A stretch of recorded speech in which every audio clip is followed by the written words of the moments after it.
Hi, Dan here. Hope you're doing really well. I got a question from someone who bought my book, 100 Funk Bass Grooves, about the second groove, actually. Example 1B, it stumped him a little bit. There was a bit in it that he couldn't quite play, and the key to this is a technique called raking. I'm going to show you that. I'm going to put a link below to the PDF and the drum groove that you can download, and you can have a little play along to this. But every single one, by the way, of the grooves in that book has got a drum loop, and some of them have full backing tracks, because the key to any style, not just funk, is to play in time. So that's really, really important. But here's the groove. It's based around a G7 chord. That sound is used a lot in soul, Motown, R&B and funk, okay? So we start off on the root note, the G, 3rd fret E string, and then octave. Octave is just when you go 2 across from the root note and 2 strings down. I'm playing that with little finger. I think that's a good way of playing octaves. It gives your wrist an opportunity to get a bit straighter. You can use your 3rd finger, but you can see there my wrist is sort of out of position. So I'm using the little finger, and it goes. As soon as my 1st finger is finished with the low G, it's on its bike. I'm on the way to the 3rd fret of the G string. So far, okay. In terms of what fingers you use to pluck with, there are actually loads of different ways. You've got alternate picking or plucking, where you start with your index and then you go middle.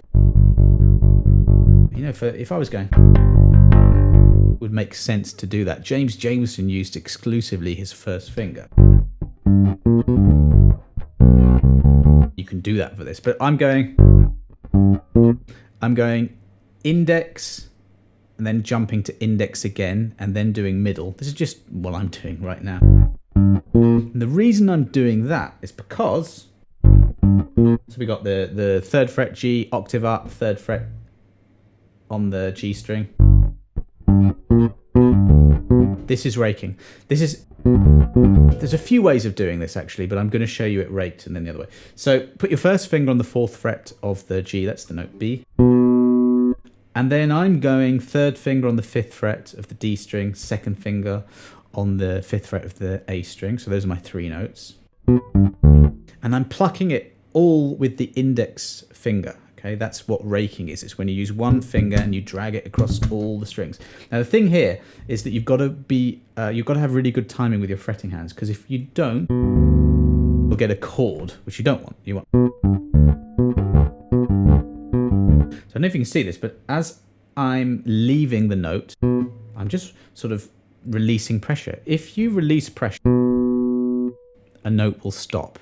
I'm also not coming off the string. I'm holding the finger on the string to keep everything nice and muted. So, really slowly.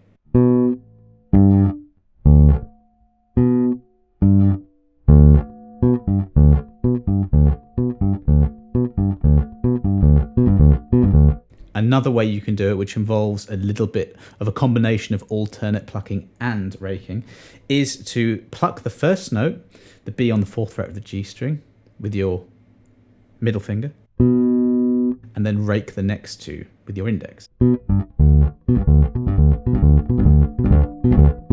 You can get really sort of fast passages going with that. Jacko used to use raking a lot, and it's especially useful when you're going from sort of a high string like G down to E. It's a bit more difficult to do alternate plucking. It just gives you a cool sort of sound as well. So.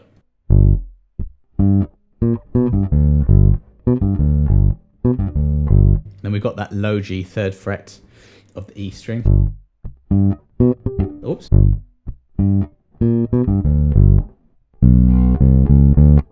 2nd fret, 3rd fret, 4th fret, 5th fret of the A string. By the way, let me just show you something. That's a G7 arpeggio. 3rd fret E string, 2nd fret A string, 5th fret A string, 3rd fret D string, and then the octave, 5th fret D string. We've got a root, a major third, a fifth. That's the minor seventh, and then we've got the octave. A really, really good pattern that you see a lot in funk and R&B and soul is when you go from the third to the fifth, like that. You can use it in blues patterns as well. I think it is a really good idea to know your intervals, to know patterns, and to learn to hear this kind of thing. Because when you hear it in music, you really want to learn as many bass lines as you can by ear, and you'll start to pick up things like this. And for that matter, this, the third fret of the G string to the fourth fret, which you can do down the octave by going first fret, second fret of the A string.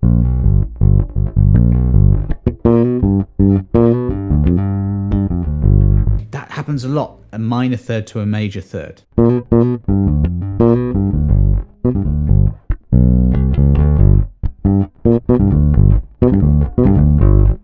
So that's the little secret, that's the little way that you play those little three notes that are each on a different string. It's using raking.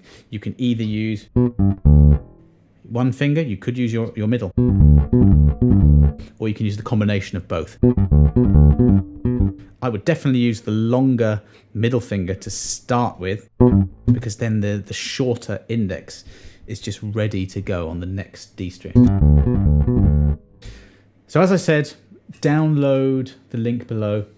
I think what I'm going to do, actually, I've got this, as I said, that book, 100 Funk Bass Grooves, and it sells mostly on Amazon. And it's a book, you know, some people like to do that, they like to sit down with a book. But what I'm going to do, I think, is I'm probably going to take 40 or so of the more difficult bass lines from that book and just make a course on it. Really break it down like this to show you the hand shifts, the techniques involved, because I think that's a really good way of learning, is when you can see what I'm doing. I can break things down, give you some tips on fills and things like that. So, you know, if you're interested in that, do let me know, but I think I'm probably going to do it anyway, but just do let me know if you're interested in that.